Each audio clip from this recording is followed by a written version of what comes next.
கந்தா கடம்பா திருமுருகையா சிவகார்த்திகேயா மால்மருகா செந்தமிழில் திருப்புகழ் பாடி நின்றால் மனம் மிஞ்சிடும் இன்பம் விளையுதையா.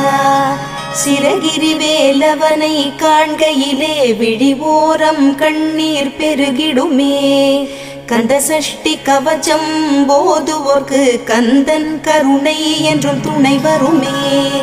பங்குனி உத்திர நாளினிலே உனை நினைந்தே காவடி சுமந்து வந்தோம்.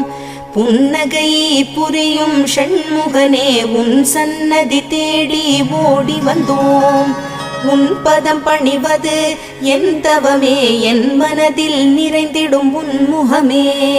ஷண்முக பிரிய குஹ குரு சரவணனே வந்தே இன்னருளை தர வேண்டும். தென்பழனி மலையில் ஆண்டி முகம் சென்னிமலை